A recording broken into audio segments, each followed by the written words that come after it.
ألم تر كيف فعل ربك بأصحاب الفيل আল্লাহ রাব্বুল আলামিন বলেন আলাম তারা হে রাসূল আপনি কি দেখেননি কাইফা ফাআলা রাব্বুকা বিআসহাবিল ফিল আপনার রব ওই হাতিওয়ালাদের সাথে কেমন ব্যবহার করেছে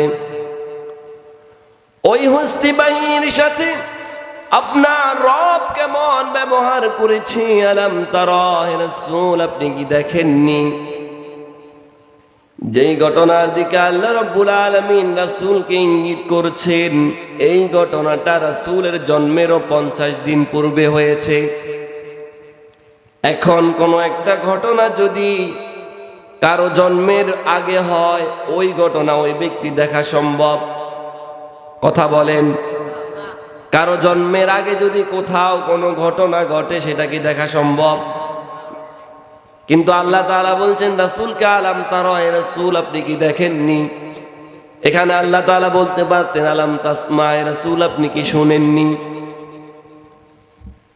আল্লাহ তাআলা সেই শব্দ ব্যবহার করেন নাই বলেছেন আলাম তারা হে রাসূল আপনি কি দেখেননি গুরুত্ব দিয়ে বলেছেন ফাআলা রব কাইফা ফাআলা রাব্বুকা বিআসহাবিল ফিল আপনার রব ওই হাতিওয়ালাদের সাথে কেমন ব্যবহার করেছে কি আচরণ করেছে আপনি কি সেটা দেখেননি এই আলাম তারা দিয়ে আল্লাহ সুবহানাহু ওয়া তাআলা কোরআনে বহু আয়াত তিনি নাজিল করেছেন আল্লাহ তাআলা সূরাতুল ফজরের 6 নম্বর আয়াতটা ওই আলাম তারা দিয়ে শুরু করেছেন আল্লাহ রাব্বুল আলামিন বলেন আলাম তারা কাইফা ফাআলা রাব্বুকা বিআদ আল্লাহ রাব্বুল আলামিন বলেন রাসূল আপনি কি দেখেননি কাইফা ফাআলা রাব্বুকা বিআদ ওই আদ জাতিকে আমি আল্লাহ সুবহানাহু ওয়া তাআলা কি করেছি তাদের অহংকারকে তাদের দাম্ভিকতাকে আমি আল্লাহ সুবহানাহু ওয়া তাআলা আমাকে অবাধ্যতার কারণে আমি আল্লাহ রাব্বুল আলামিন তাদেরকে ধ্বংস করে দিয়েছি আলাম তারা কাইফা ফাআলা রাব্বুকা বিআদ আল্লাহ তাআলা রাসূলকে বলছেন আলাম তারা আপনি কি দেখেননি কাইফা ফাআলা রাব্বুকা বিআদ এই আদ জাতিকে আমি ধ্বংস করে দিয়েছি এরপরে সূরাতুল ইব্রাহিমের 19 নম্বর আয়াত আল্লাহ রাব্বুল আলামিন সেখানে বলেন আলাম তারা আন্নাল্লাহা খালাকাস সামাওয়াতি ওয়াল আরদা বিল হক আল্লাহ রাব্বুল আলামিন বলেন রাসূল আপনি কি ভেবে দেখেননি আমি আল্লাহ সুবহানাহু ওয়া তাআলা এই আসমান এই জমিনকে যথাযথভাবে সুন্দরভাবে সৃষ্টি করেছি আমার এই সৃষ্টির ভিতর কোন ধরনের হেরফের নেই আল্লাহু আকবার আল্লাহ তাআলা বলছেন আলাম তারা আন্নাল্লাহা খালাকাস সামাওয়াতি ওয়াল আরদা বিল হক আসমান এবং জমিনকে আমি আল্লাহ তাআলা সৃষ্টি করেছি যথাযথভাবে সৃষ্টি করেছি আমার এই সৃষ্টির মাঝে কোনো ত্রুটি নেই এরপর আল্লাহ রাব্বুল আলামিন সূরাতুল হজ্জের 18 নম্বর আয়াতে আল্লাহ তাআলা বলেন আলাম তারা আন্নাল্লাহা ইয়াসজুদু লাহু মান ফিস সামাওয়াতি ওয়া মান ফিল আরদ আল্লাহ রাব্বুল আলামিন বলেন রাসূল আপনি কি দেখেননি আসমান এবং পৃথিবীতে যা কিছু রয়েছে এই আকাশ এই জমিনের ভিতর যা কিছু রয়েছে এই সব কিছু আমি আল্লাহ রাব্বুল আলামিনকে সিজদা করে এরা সবাই আমার কাছে সিজদা অবনত হয় অর্থাৎ সব কিছু আমি আল্লাহ তাআলার কাছে অনুগত হয়ে থাকি সুবহানাল্লাহ আসমান এই জমিনের ভিতর যা কিছু আছে সব কিছু আল্লাহ তাআলাকে মেনে চলে তার অনুগত তাকেই তারা সিজদা করে চলে আলাম তারা দিয়ে আল্লাহ তাআলা শুরু করেছেন এরপরে সূরাতুন নূর 43 নম্বর আয়াত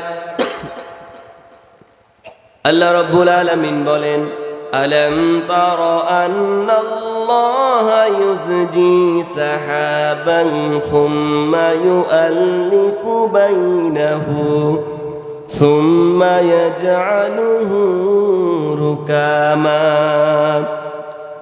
আল্লাহ সুবহানাহু ওয়া তাআলা রাসূলকে বলেন, হে রাসূল, আপনি কি লক্ষ্য করেননি, আপনি কি দেখেননি, আমি আল্লাহ সুবহানাহু ওয়া তাআলা এই মেঘমালাকে আমি পরিচালিত করি, এই মেঘমালাকে আমি নিয়ন্ত্রণ করি, এরপর তাদেরকে আমি আল্লাহ সুবহানাহু ওয়া তাআলা একত্রিত করি এবং আমি তাদেরকে স্তূপ করি, স্তূপ আকার করে রাখি, আর ওই স্তূপ থেকে আমি আল্লাহ সুবহানাহু ওয়া তাআলা দুনিয়ার মধ্যে রহমতের বৃষ্টি দিয়ে থাকি। সুবহানাল্লাহ। আলাম তারা আন্নাল্লাহা ইউসজি সাহাবান সুম্মা ইউআল্লিফু বাইনাহু সুম্মা ইয়াজআলুহু রুকামা। আল্লাহ তাআলা বলছেন, আপনি কি লক্ষ্য করেননি, আমি এই মেঘমালাকে আমি আল্লাহ সুবহানাহু ওয়া তাআলা পরিচালিত করি, তাদেরকে একত্রিত করি, তাদেরকে স্তূপ আকার করে আমি আল্লাহ রাখি এবং সেখান থেকে আমি আল্লাহ তাআলা জমিনে বৃষ্টি বর্ষণ করে থাকি। সুবহানাল্লাহ।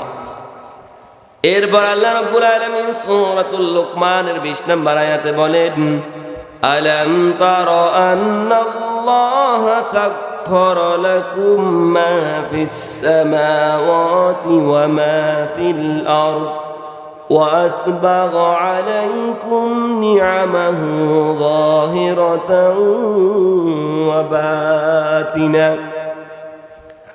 আল্লাহ রাব্বুল আলামিন বলেন, আলাম তারাও, তোমরা কি লক্ষ্য করনি, পৃথিবীর সমস্ত মানুষকে আল্লাহ রাব্বুল আলামিন এখানে ইঙ্গিত দিচ্ছেন, আলাম তারাও, তোমরা কি লক্ষ্য করনি, আন্নাল্লাহ সাখখারা লাকুম মা ফিস সামাওয়াতি ওয়া মা ফিল আরদ, আসমান এবং জমিনে যা কিছু আমি আল্লাহ রাব্বুল আলামিন সৃষ্টি করেছি, এই সব কিছু আমি আল্লাহ তাআলা তোমাদের কল্যাণের জন্য সৃষ্টি করেছি।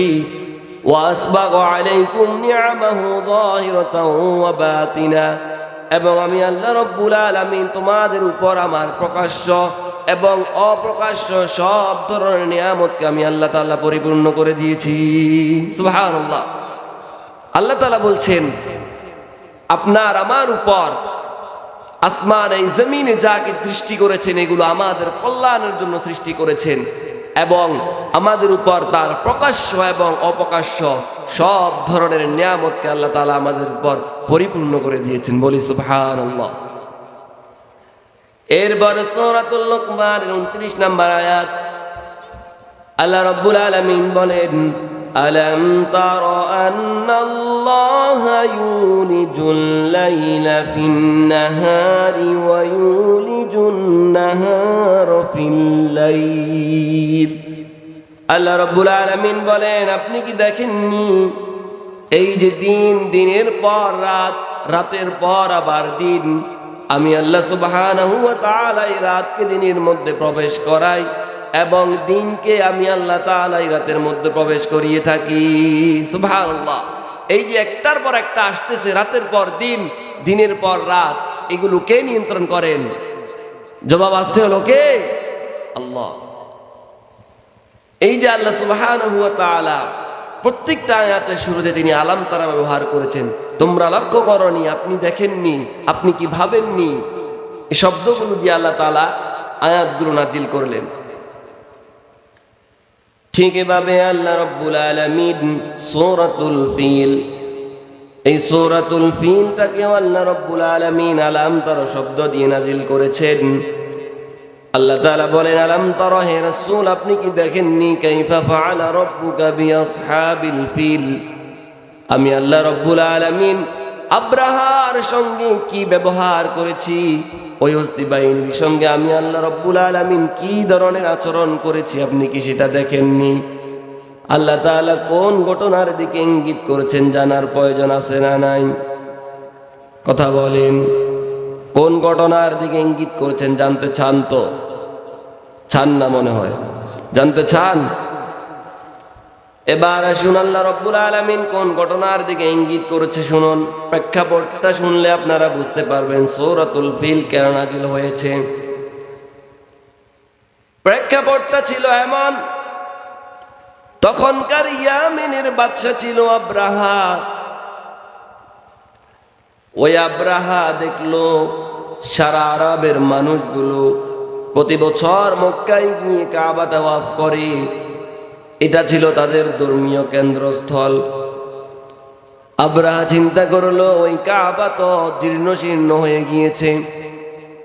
প্রতি বছর মক্কায় যাওয়ার কারণে মানুষগুলো সেখানে ইবাদত করার কারণে তাদের ব্যবসা, তাদের বাণিজ্য সব কিছু আরো উন্নত হতে থাকে। আব্রাহা এবার চিন্তা করলো ওই কাবাটাকে যদি আমি, ওই কাবার পরিবর্তে আমি যদি ইয়ামেনে একটি কাবা তৈরি করতে পারি, তাহলে ইয়ামেনের ব্যবসা বাণিজ্য আরো চাঙ্গা হয়ে যাবে, ইয়ামেনের ব্যবসা বাণিজ্যগুলো আরো বেড়ে যাবে।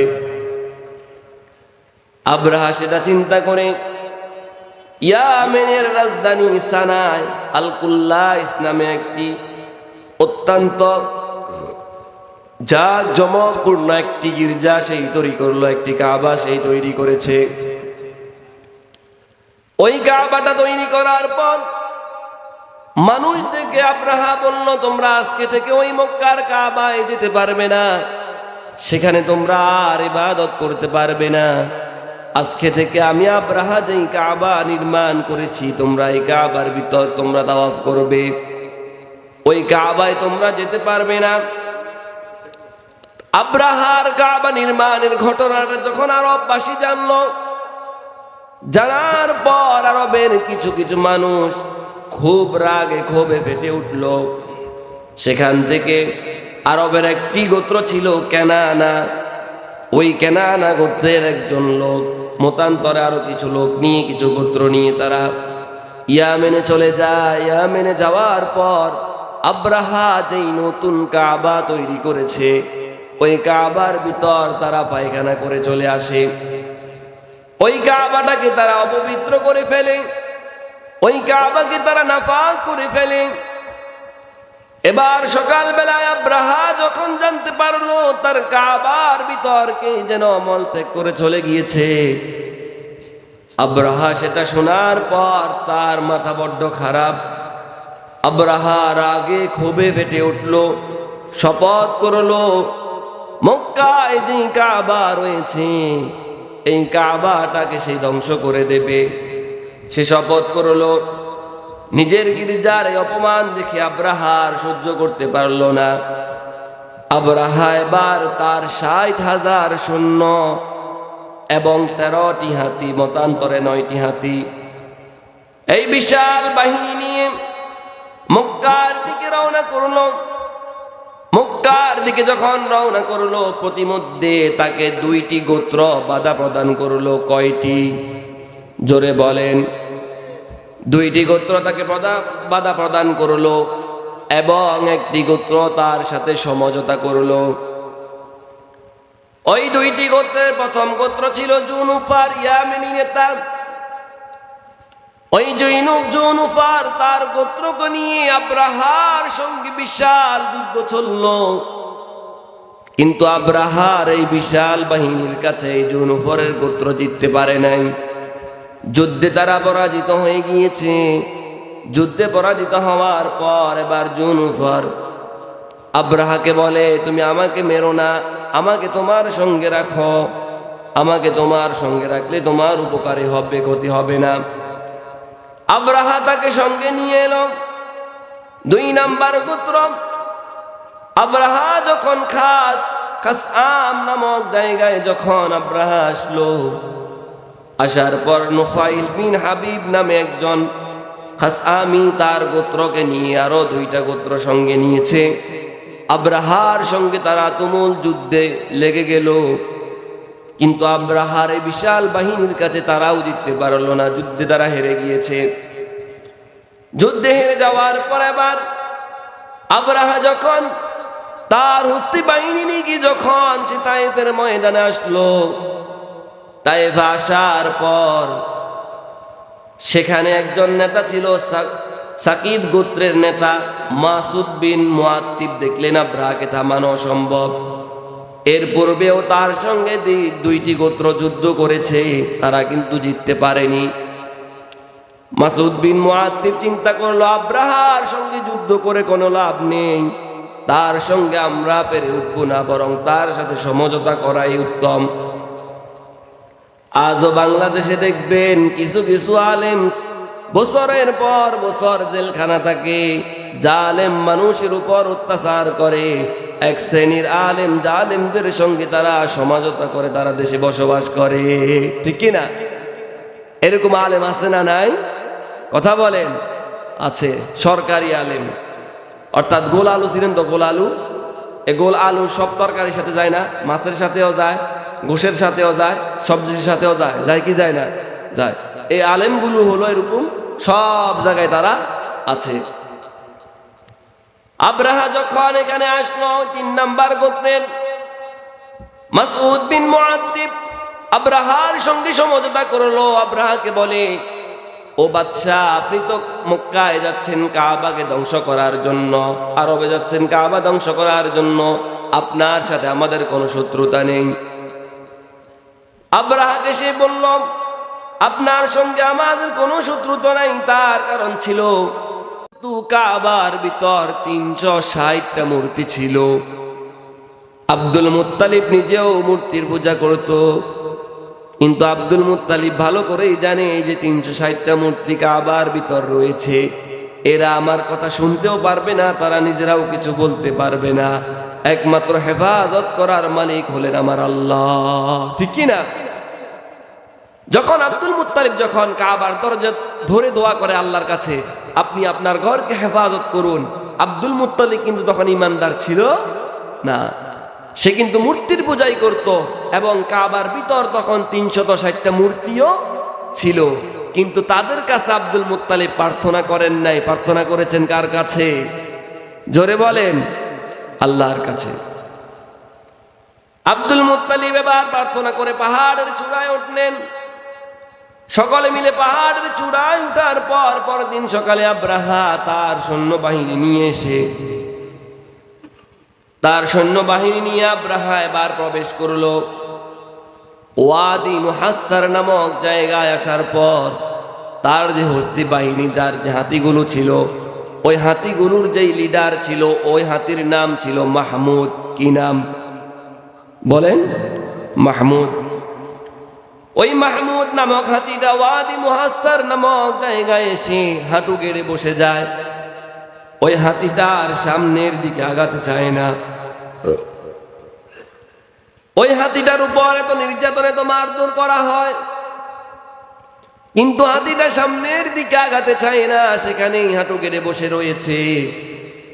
হাতিটাকে যখন মারতে মারতে যখন রক্তাক্ত করে ফেলে, এরপরও হাতি সামনের দিকে আগায় না, কাবার দিকে যায় না। হাতিটাকে যখন ইয়ামেনের দিকে আবার ফিরানো হয়, সঙ্গে সঙ্গে হাতিটা আবার ইয়ামেনের দিকে হাঁটা শুরু করে, কিন্তু আবার যখন কাবার দিকে দেওয়া হয়, ওই হাতি কাবার দিকে আর আগায় না। ওই সময়টাতে আল্লাহ সুবহানাহু ওয়া তাআলা লোহিত সাগরের দিক থেকে যাকে যাকে আল্লাহ সুবহানাহু ওয়া তাআলা পাখি প্রেরণ করলেন, পাখি পাঠালেন। ওই পাখিগুলোর ঠোঁটে একটি পাথর ছিল এবং 2 পায়ে 2টি করে পাথর। আল্লাহ সুবহানাহু ওয়া তাআলা ওই পাখিগুলো পাঠানোর মাধ্যমে পাখিগুলোর মুখে এবং ঠোঁটে এবং পায়ে যেই পাথর দিয়েছে, তারমিহিম বিহিজারাতিন মিন সিজ্জিল নামক পাথর। আল্লাহ সুবহানাহু ওয়া তাআলা ওই পাথরগুলো দিয়ে পাখিগুলোকে পাঠালেন। ওই পাখির ঠোঁটে এবং পায়ে যেই পাথর ছিল, ওই পাথরের ভিতর পাথরটা কোন ব্যক্তির উপর পড়বে, কার গায়ের উপর পড়বে, সেটা পর্যন্ত লেখা ছিল। পাখিগুলো আসলো, আসার পর আব্রাহার সৈন্যবাহিনীর উপর যাকে যেখানে পায় তার উপরেই পাথরগুলো ছেড়ে দেয়। পাথরগুলো এমন দ্রুত বেগে তার মাথার উপর দিয়ে যদি পড়ে, পায়খানা রাস্তা দিয়ে বের হয়ে সঙ্গে সঙ্গে ওই মানুষটাকে মৃত্যুবরণ করতে বাধ্য করে। আল্লাহু আকবার। আল্লাহ তাআলার এই আযাব যখন তারা কাবাকে ধ্বংস করতে এসেছে, আল্লাহ সুবহানাহু ওয়া তাআলা যাকে যাকে পাখি পাঠালেন এবং সঙ্গে একটা করে অ্যাটম বোমা পাঠালেন, যেই বোমা যার উপর যেখানে পড়ে ওই ব্যক্তিটা সেখানেই শেষ হয়ে যায়। কিন্তু আব্রাহা তখন সঙ্গে সঙ্গে মরে নাই। আব্রাহা মারা গিয়েছে ইয়ামেনে। তার ইয়ামেনে যেতে যেতে তার শরীরে যে গোস্ত মাংস ছিল আস্তে আস্তে সেগুলো খসে খসে পড়ে গিয়েছে। এর মানে আল্লাহ সুবহানাহু ওয়া তাআলা বুঝাতেন চায়, তোমরা যারা আল্লাহ তাআলার উপর রাজত্ব করতে চাও, ক্ষমতা দেখাতে চাও, যতই ক্ষমতাধর হও না কেন, ইয়ামেনের বাচ্চা তোমাদের চাইতে ক্ষমতাধর ছিল, আল্লাহ সুবহানাহু ওয়া তাআলা তাকেও মাটির সাথে মিশিয়ে দিতে আল্লাহর 1 সেকেন্ডও লাগে নাই, ঠিক কিনা? আল্লাহ তাআলার সেই ক্ষমতা রয়েছে। আল্লাহ তাআলা বুঝাচ্ছেন, একটু আগে তোমাদের থেকে যেই ব্যক্তিটা বিদায় নিয়ে গিয়েছে আমার কাবাকে ধ্বংস করার জন্য, ঠিক একটু পর তোমরা তার পরিণতিটা দেখো। আমি আল্লাহ সুবহানাহু ওয়া তাআলা এমন পরিণতি, এমন করুণ পরিণতি আমি আল্লাহ সুবহানাহু ওয়া তাআলা তার করে ছেড়ে দিয়েছি। আল্লাহু আকবার। আল্লাহ সুবহানাহু ওয়া তাআলা এই শব্দ আলাম তারা দিয়ে এই ঘটনাকে ইঙ্গিত করেছেন। আলাম তারা রাসূল, আপনি কি দেখেননি কাইফা ফাআলা রাব্বুকা বিআসহাবিল ফিল, এই যে হস্তি বাহিনীর ঘটনা আপনাদের সামনে বললাম। আল্লাহ সুবহানাহু ওয়া তাআলা আলাম তারা দিয়ে রাসূলকে এটাই বুঝাচ্ছেন, এই ঘটনার দিকে ইঙ্গিত দিচ্ছেন। এরপর পরের আয়াতে আসুন, আল্লাহ সুবহানাহু ওয়া তাআলা পরের আয়াতে বলেন, আলাম ইয়াজআল কাইদাহুম ফি তাদলিল। আল্লাহ রাব্বুল আলামিন বলেন, আমি কি তাদের সকল ষড়যন্ত্রকে আমি ব্যর্থ করে দেইনি? তারা যে আমার কাবাকে ধ্বংস করার জন্য যেই চক্রান্ত তারা করেছে, যেই ষড়যন্ত্র করেছে, আমি আল্লাহ সুবহানাহু ওয়া তাআলা তাদের সেই ষড়যন্ত্রকে আমি আল্লাহ তাআলা ধূলিসাৎ করে দিয়েছি। সুবহানাল্লাহ।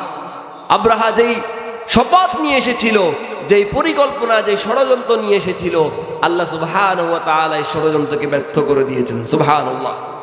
শুধু এখানে নয়, যুগে যুগে যেই মানুষগুলো আল্লাহর কোরআনের বিরুদ্ধে ষড়যন্ত্র করবে, ইসলামের বিরুদ্ধে ষড়যন্ত্র করবে, রাসূলদের বিরুদ্ধে ষড়যন্ত্র করবে, আল্লাহ সুবহানাহু ওয়া তাআলা তাদের এই সমস্ত ষড়যন্ত্রগুলোকে কখনো তিনি সফল হতে দিবেন না। তার বাস্তব প্রমাণ হলো আল্লাহর রাসূল সাল্লাল্লাহু আলাইহি ওয়াসাল্লাম যখন মক্কায় চতুর্দিকে দাওয়াত দিচ্ছেন, ইসলামের আলো, ইসলামের আওয়াজ যখন চতুর্দিকে পৌঁছাচ্ছে, মক্কার যেই সমস্ত কাফের নেতারা ছিল তাদের মাথা বড়ই খারাপ। কারণ সবাই তাদের বাপ দাদার ধর্ম ছেড়ে আল্লাহ তাআলাকে গ্রহণ করছে, রাসূলকে তারা গ্রহণ করেছে। এটা দেখে আরবের মক্কার কাফেরেরা তারা সবাই মিলিত হলো। দারুন নাদওয়া নামক তাদের পার্লামেন্টে তারা সবাই মিলিত হলো। সবাই একত্রিত হয়ে তারা সিদ্ধান্ত গ্রহণ করবে রাসূলের ব্যাপারে।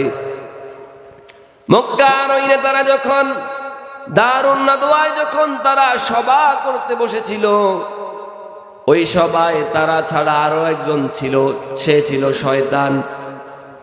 তারা যখন দারুন নাদওয়ায় মিটিং করছে, শয়তান দরজায় এসে দাঁড়িয়ে রয়েছে। শয়তানকে যখন জিজ্ঞেস করলো, তুমি কে? শয়তান বলে, আমি অমুক দেশের একজন বৃদ্ধ মানুষ, আমি তোমাদের এখানে এসেছি, আমি বড়ই বুদ্ধিমান, আমি মানুষকে বুদ্ধি দিই, মানুষকে আমি পরামর্শ দিই, তোমাদেরকেও আমি ভালো ভালো পরামর্শ দেব।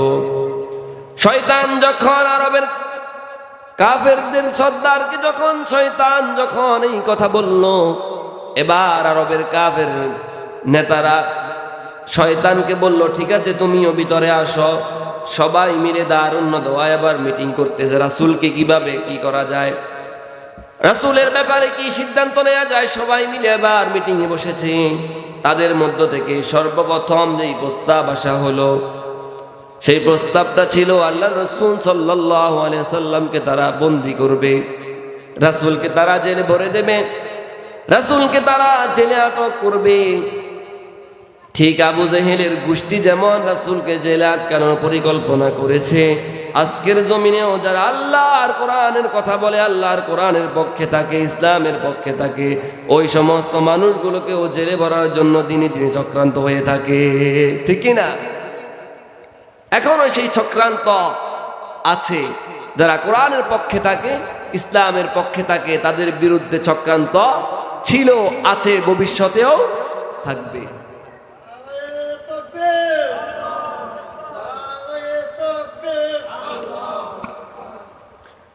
যখন তারা সবাই মিলে এবার সলা পরামর্শ করছে রাসূলকে কিভাবে কি করা যায়, প্রথম প্রস্তাব যখন আল্লাহর রাসূল সাল্লাল্লাহু আলাইহি ওয়াসাল্লামকে জেলে ভরার সিদ্ধান্ত আসলো, পরামর্শ আসলো, এবার শয়তান তাদেরকে উপদেশ দেয়, তোমরা যদি মুহাম্মদকে জেলের ভিতর রাখো, মুহাম্মাদের অনুসারীরা যদি জানতে পারে, মুহাম্মাদের অনুসারীরা যদি জানতে পারে, জেল সব ভেঙে তছনছ করে মুহাম্মদকে নিয়ে যাবে।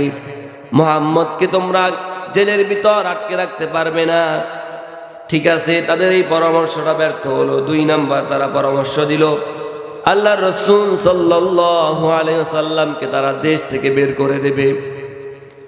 রাসূলকে তারা মক্কায় থেকে বের করে অন্য দেশে নিয়ে যাবে। মক্কায় রাসূলকে তারা থাকতে দেবে না। যখন এই প্রস্তাবটা আসলো, শয়তান এবার তাদেরকে বলে, তোমরা যে মুহাম্মদকে দেশ থেকে বের করে দেবে বলতেছ, মুহাম্মদের কথার দিকে কি তোমরা নজর দাওনি কখনো? মুহাম্মদ এমন ভাবে মানুষকে কথা বলে, মানুষগুলো তার কথা শোনার জন্য পঙ্গপালের মতো পাগল হয়ে যায়। সুবহানাল্লাহ। রাসূলের এত মিষ্টি ভাষা ছিল, আল্লাহ রাসূলের কথার মধ্যে এত জাদু মাখা ছিল। রাসূল যখন কথা বলতেন, রাসূলের কথার প্রেমে পড়ে যেত মানুষগুলো। যখন রাসূলকে দেশ থেকে বের করে দেওয়ার সিদ্ধান্ত পরামর্শ আসলো, শয়তান তাদেরকে বলে, মুহাম্মদকে যদি তোমরা এই দেশ থেকে যদি বের করে দাও, মুহাম্মদ অন্য দেশে যাবে। সেখানে যাওয়ার পর মুহাম্মদের কাজ কিন্তু থেমে থাকবে না। মুহাম্মদের এই ভাষার কারণে, মুহাম্মদের এই বাচন ভঙ্গির কারণে মানুষগুলো মুহাম্মদের অনুসারী হয়ে যাবে। মুহাম্মদকে অন্য দেশে পাঠানো যাবে না। যদি অন্য দেশে পাঠাও, পরবর্তীতে সে তার অনুসারীদেরকে নিয়ে এসে তোমাদের উপর হামলা করবে। তাদের এই পরামর্শটাও ব্যর্থ হলো। রাসূলকে তারা হিজরত করতে দেবে না, রাসূলকে তারা দেশ থেকে বের করবে না। তাদের এই পরামর্শটা ব্যর্থ হলো। 3 নাম্বার যে প্রস্তাব আসলো, ওই প্রস্তাবটা দিয়েছে আবু জাহেল। কে? আবু জাহেল। কে? আবু জাহেল। 3 নাম্বার প্রস্তাবটা দিয়েছে আবু জাহেল। আবু জাহেল বলে, দেশ ত্যাগ করার জন্য প্রয়োজন নাই, জেলে দেওয়ারও প্রয়োজন নাই, মুহাম্মদকে আমরা আজকেই হত্যা করে ফেলবো। নাউযুবিল্লাহ। আবু জাহেলের পক্ষ থেকে এই ঘটনা, এই ঘোষণা আসলো যে মুহাম্মদ সাল্লাল্লাহু আলাইহি সাল্লামকে হত্যা করা হবে। আবু জাহেল যখন এই প্রস্তাব দিল, শয়তান তার পক্ষে এবার কথা বলল। শয়তান বলে, ঠিক আছে, এখনই একটা ভালো পরামর্শ এসেছে। মুহাম্মদকে দেশ ত্যাগ করতে দেয়া যাবে না, জেলেও রাখা যাবে না, মুহাম্মদকে আমরা হত্যা করে ফেলব। আবু জাহেল এবার প্রস্তাব করল, মক্কার প্রতিটি গোত্র থেকে একজন করে শক্তিশালী যুবককে তারা বাছাই করবে, যারা ভালো তলোয়ার চালাতে পারে। শক্তিশালী যুবক প্রত্যেক গোত্র থেকে বাছাই করে নিয়ে আসবে। সবাই মিলে রাসূলের উপর ঝাঁপিয়ে পড়বে, রাসূলকে তারা হত্যা করে ফেলবে। তার উদ্দেশ্যটা ছিল এমন, সব গোত্র থেকে যদি একজন করে বেছে নেওয়া হয়, আল্লাহ রাসূলের যে গোত্র রয়েছে আব্দে মানাফ, রাসূলের গোত্র সবার সঙ্গে যুদ্ধ করে পেরে উঠবে না, সবার সঙ্গে রাসূলের গোত্র পেরে উঠবে না। এই জন্য আবু জাহেল এই বুদ্ধিটা দিয়েছে, প্রত্যেক গোত্র থেকে যখন একজন করে বেছে নেওয়া হবে, সবাই মিলে যখন মুহাম্মদকে হত্যা করে ফেলবে, তাহলে তার গোত্র আমাদের সঙ্গে আর কিছু করতে পারবে না, এবং কি আল্লাহ রাসূলকে হত্যার পর জরিমানা দিয়ে তারা সেখানে এটাকে মিটিয়ে দেবে। নাউযুবিল্লাহ। তারা সিদ্ধান্ত নিল রাসূলকে তারা হত্যা করবে, কিন্তু কিভাবে? একজন দিয়ে করাবে না, সব গোত্র থেকে একজন একজন করে নেবে। কারণ সব গোত্র থেকে যদি একজন একজন করে নেওয়া হয়, রাসূলের যেই গোত্র রয়েছে, রাসূলের সেই গোত্র তাদের সঙ্গে ফেরে উঠবে না, এটা সেখানেই দামাচাপা পড়ে যাবে। এই যে উদ্দেশ্য ছিল আবু জাহেলের। আজও বাংলার জমিনে দেখবেন যারা আল্লাহর রাসূলের কথা বলে, যারা কোরআনের কথা বলে, আল্লাহর পক্ষে কথা বলে, ইসলামের কথা বলে, আবু জাহেল মার্কা এমনও কিছু মানুষ রয়েছে, ওই সমস্ত মানুষগুলোকে হত্যা করার জন্য তারা পরিকল্পনা করে থাকে। ঠিক কি না? তারা এখনো হত্যার পরিকল্পনা করে। এই যে কিছুদিন আগে ওসমান হাদি ভাই মারা গেছে, আপনারা শুনছেন না? শুনছেন। তার যে তেজস্বী গলা ছিল, তার যে বিদ্রোহী, তার যে সাহস ছিল, এই সাহসিকতা দেখে বাতিলদের মাথা খারাপ, তাকে আর বেশি দিন জমিনে টিকতে দেয় নাই। এই সব কিছুর বিচার কিন্তু একদিন আল্লাহর দরবারে হবে। হবে কি হবে না? হবে। এবার তারা সকলে মিলে রাসূলুল্লাহ সাল্লাল্লাহু আলাইহি সাল্লামকে হত্যার সিদ্ধান্ত নিল।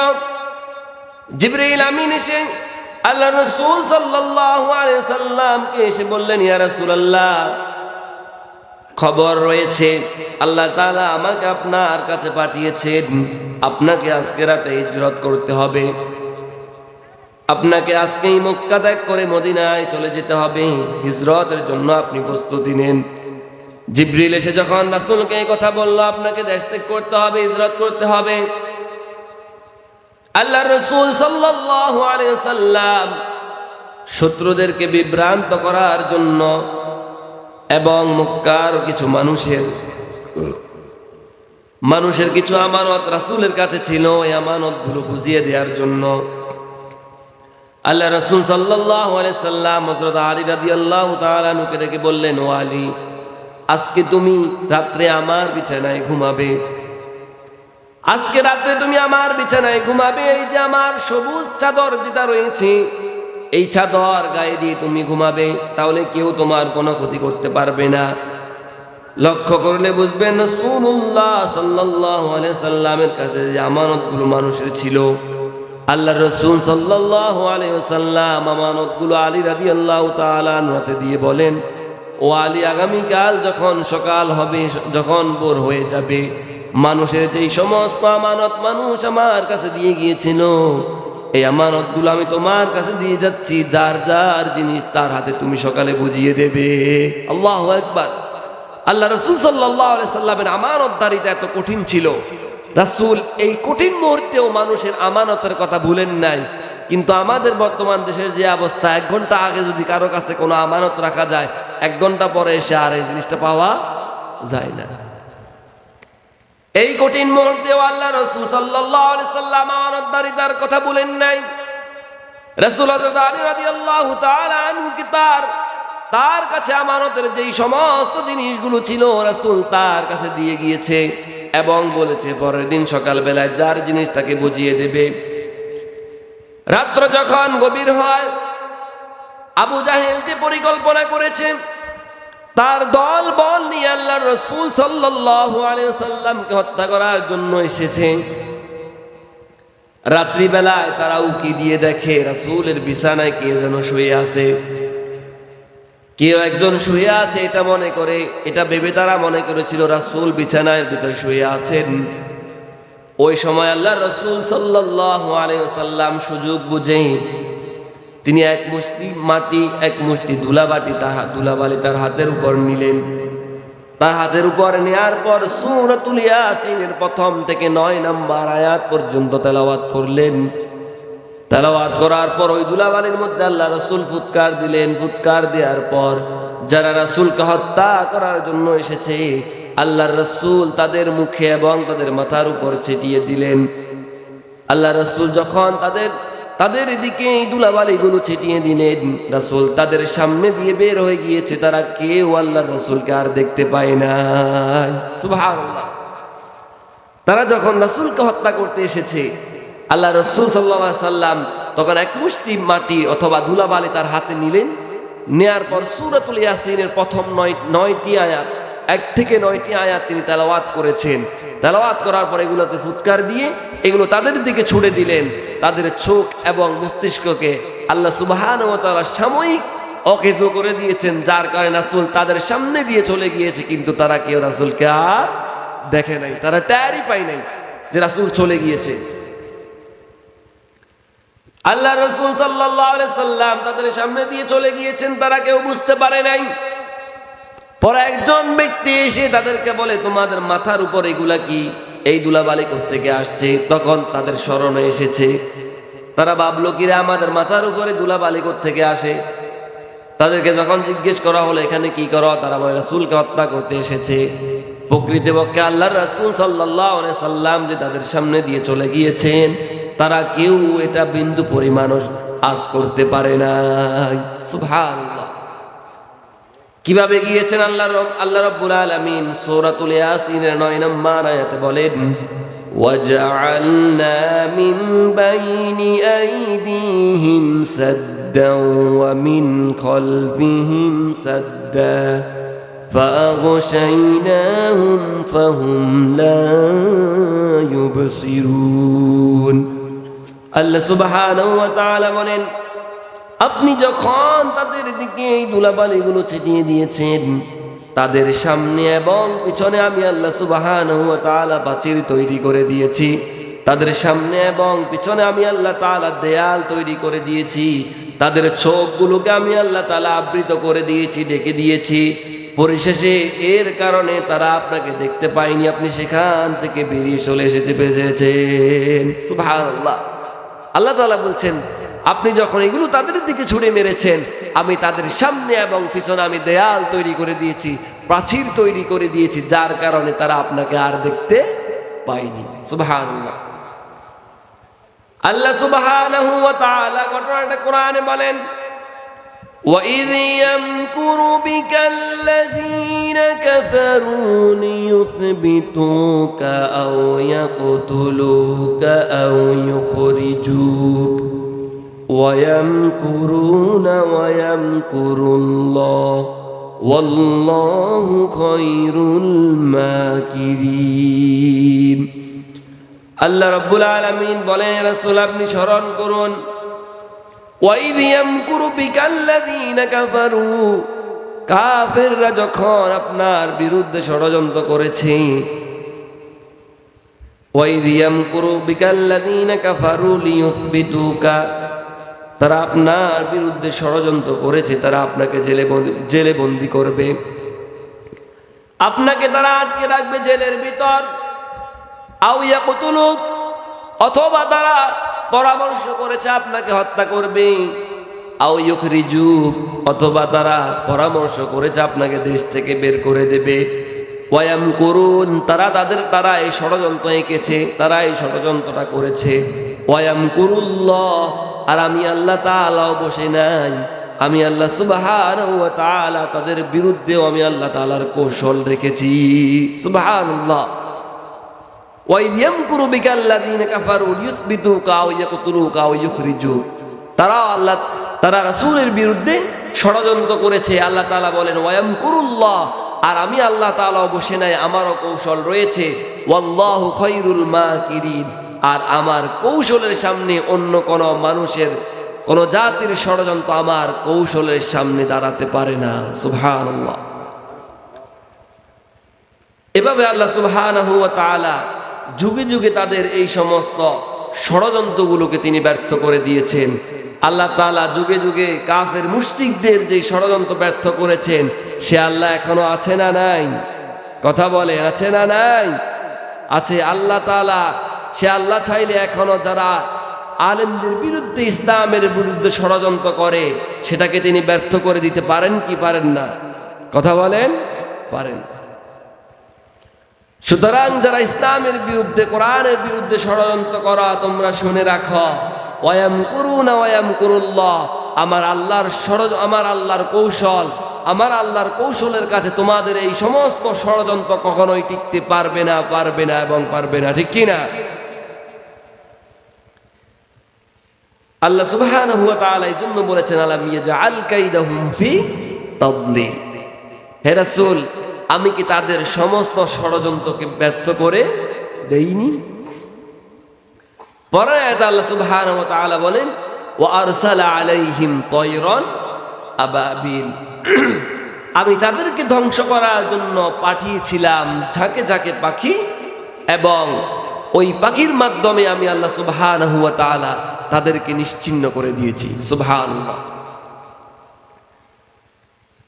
আল্লাহ সুবহানাহু ওয়া তাআলা শুধু এই যে একটি জাতি, এই জাতিকে নয়, শুধু আব্রাহাকে নয়, যুগে যুগে আল্লাহ তাআলার অবাধ্য হওয়ার কারণে অনেক জাতিকেই তিনি ধ্বংস করে দিয়েছেন।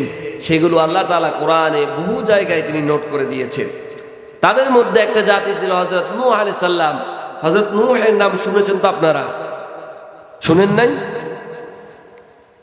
হযরত নূহ আলাইহিস সালাম ৯৫০ বছর তার নবুয়তের দায়িত্ব পালন করেছেন, তার কওমের কাছে তিনি দাওয়াত দিয়েছেন, কিন্তু তারা হযরত নূহ আলাইহিস সালামের দাওয়াতকে তারা গ্রহণ করে নাই, তাওহীদকে তারা গ্রহণ করে নাই। তারা হযরত নূহ আলাইহিস সালামের সঙ্গে ঠাট্টা করেছে, মশকরা করেছে, এবং আল্লাহ তাআলা যখন হযরত নূহ আলাইহিস সালামকে নৌকা বানানোর জন্য বলেছেন, তারা সেটাকে নিয়েও ঠাট্টা মশকারি করেছে। তারা যখন হযরত নূহ আলাইহিস সালামের অবাধ্য হলো, আল্লাহ সুবহানাহু ওয়া তাআলা তখন কোরআনের আয়াত নাযিল করে তাদের আযাবের ঘোষণা করেন। فَفَتَحْنَا أَبْوَابَ السَّمَاءِ بِمَاءٍ مُنْهَمِرٍ وَفَجَّرْنَا الْأَرْضَ عُيُونًا فَالْتَقَى الْمَاءُ عَلَى أَمْرٍ قَدْ قُدِرَ। আল্লাহ সুবহানাহু ওয়া তাআলা বলেন, আসমানের দরজাগুলো আমি আল্লাহ সুবহানাহু ওয়া তাআলা খুলে দিয়েছি। আসমান থেকে প্রবল দ্বারা আমি বৃষ্টি বর্ষণ শুরু করেছি এবং আমি জমিনকে বলেছি, ও জমিন তুমিও তোমার থেকে তুমি পানি উঠাও। আমি আল্লাহ সুবহানাহু ওয়া তাআলা ওই নূহের জাতিকে আমি আল্লাহ রাব্বুল আলামিন প্লাবন বন্যা দিয়ে শেষ করে দিয়েছি। সুবহানাল্লাহ। আল্লাহ তাআলার আযাব, যারা আল্লাহ তাআলার উপর ঈমান আনেনি, আল্লাহ সুবহানাহু ওয়া তাআলা তাদেরকে বন্যা দিয়ে তাদেরকে ধ্বংস করে দিয়েছেন। এরকম আর অনেকগুলো জাতি রয়েছে, তাদের মধ্যে একটা হলো কওমে আদ। এরা ছিল বড়ই অহংকারী। তারা বলতো, মান আশাদ্দু মিন্না কুওয়া, আমাদের চেয়ে শক্তিশালী আর কে রয়েছে। এবার আল্লাহ রাব্বুল আলামিন তাদেরকেও আযাবের ঘোষণা দিলেন।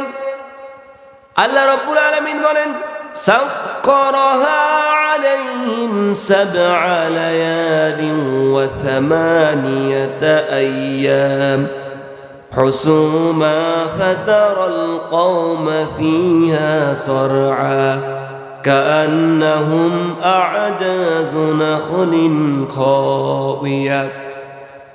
তারা যখন আমার অবাধ্য হলো, আমি আল্লাহ রাব্বুল আলামিন তাদের উপর 7 রাত এবং 8 দিন লাগাতার ভয়ঙ্কর বাতাস প্রবাহিত করলাম। তুমি দেখতে পেতে তারা সেখানে পড়ে আছে, উপরানো খেজুর গাছের মতো তারা উপর হয়ে পড়ে আছে। আল্লাহু আকবার। আল্লাহ তাআলা এই জাতিকে ধ্বংস করে দিয়েছেন। তিনি টানা 7 দিন 8 রাত টানা তিনি এমন ঘূর্ণিঝড় বাতাস দিয়ে আল্লাহ সুবহানাহু ওয়া তাআলা এই জাতিকে ধ্বংস করে দিয়েছেন। এরপর কওমে সামুদ, এই জাতিকে আল্লাহ সুবহানাহু ওয়া তাআলা ধ্বংস করেছেন একটা বিকট আওয়াজের মাধ্যমে। তাদের নবী ছিল হযরত সালেহ আলাইহিস সালাম। হযরত সালেহ যখন তাদেরকে দাওয়াত দিতেন, তারা হযরত সালেহের সঙ্গে চিৎকারি করত। একদিন তারা হযরত সালেহকে বলে, তুমি যদি এই পাহাড়ের ভিতর থেকে যদি একটি গর্ভবতী উটনি যদি বের করতে পারো, তাহলে আমরা তোমার প্রতি ঈমান আনয়ন করব। হযরত সালেহ আলাইহিস সালাম আল্লাহ তাআলার কুদরতে এই পাহাড় থেকে একটি গর্ভবতী উটনি বের করলেন। বের করার পর যখন তিনি বের করে নিয়ে আসলেন, এবার তারা আর তার উপর ঈমান আনে না এবং হযরত সালেহ বললেন, তোমরা এটাকে হত্যা করো না, এই উটকে তোমরা হত্যা করবে না। কিন্তু তারা সেটাকে হত্যা করছে। এরপর আল্লাহ সুবহানাহু ওয়া তাআলা কোরআনে বলেন, ফাআখাযাতুহুমুর রাজফাতু ফাসবাহু ফি দারিহিম জাসিমিন। অতঃপর আল্লাহ তাআলা এক বিকট আওয়াজ জিবরাইলের মাধ্যমে দেয়ালেন। তারা সকলেই কানের এবং পর্দা ফেটে সবকিছু, তাদের অন্তর সবকিছু ফেটে গিয়ে সেখানেই তারা সবাই সেখানে ইন্তেকাল করে ফেলেন। প্রিয় ভাইয়েরা, আমি আলোচনা আর লম্বা করব না, আমি এখানেই শেষ করব। আলাম তারা কাইফা ফাআলা রাব্বুকা বিআসহাবিল ফিল। আল্লাহ তাআলা রাসূলকে বলছেন, আপনি কি দেখেননি আমি তাদের ব্যাপারে কি আচরণ তাদের সঙ্গে আমি করেছিলাম। আলাম ইয়াজআল কাইদাহুম ফি তাদলিল, এবং তাদের সমস্ত ষড়যন্ত্রকে আমি নিঃশ্বাস করে দিয়েছি।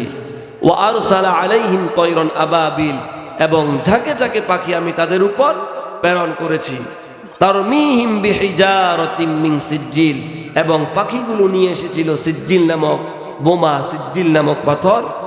ফাজআলাহুম কাআসফিম মাকুল, পরিশেষে ওই আব্রাহার হস্তি বাহিনীর অবস্থাটা এত কঠিন হয়েছে, পরিশেষে আল্লাহ তাআলা তাদেরকে পশুর চিবানো ঘাসের মতো এইরকম কঠিন অবস্থা করে ছেড়ে দিয়েছেন। আল্লাহু আকবার। আল্লাহ সুবহানাহু ওয়া তাআলা আমাদেরকে তার সকল ধরনের আযাব এবং গজব থেকে হেফাজত করেন। সবাই পড়েন আমিন। হাযা মা ইনদি ওয়াল ইলমু ইনদাল্লাহ আলাইহি তাওয়াক্কালতু ওয়া ইলাইহি উনীব। আসসালামু আলাইকুম ওয়া রাহমাতুল্লাহি ওয়া বারাকাতুহু।